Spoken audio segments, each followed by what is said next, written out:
This kind of success was really necessary for this country to live out, in Martin Luther King's words, the true meaning of its creed. And we were raised to believe that, but we were also raised to be prepared for failure. We were raised to believe that our actions were going to have very, very negative reactions from many parts of the population, of the people we lived with. We were raised to understand that the civil rights movement could not be accomplished without people being beaten, without people being murdered. And the very fact of Martin Luther King Day is the celebration both of a man, but also the commemoration of an assassination.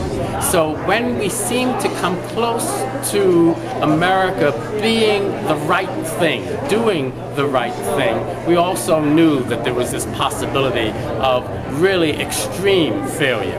And I think that many of us who really believed that Barack Obama was winning this election, in a part of our mind felt that it just might not happen, and we didn't feel psychologically prepared for it happening. And so many of us, and certainly for me, I felt that it drew me back to my family. And I wanted that evening, and I was one of the people who, I knew he was going to win early in the day, but I wouldn't say it to anybody. And when it was announced, I wanted to be home. I wanted to get on the phone and call my daughter, who lives outside of Washington. I wanted to make sure that she had my granddaughter awake and looking at television.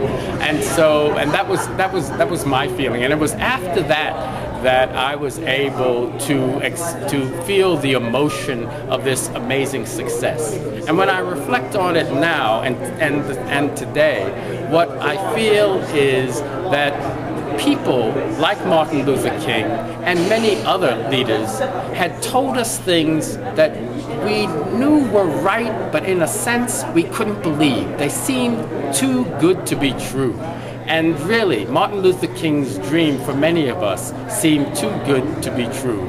And I think we should take with us this, that when we hear that these things are possible, when we hear that peace is possible, that justice is possible for everybody, we have to say, oh yes, that can happen. It's more than too good to be true. It can be effectuated.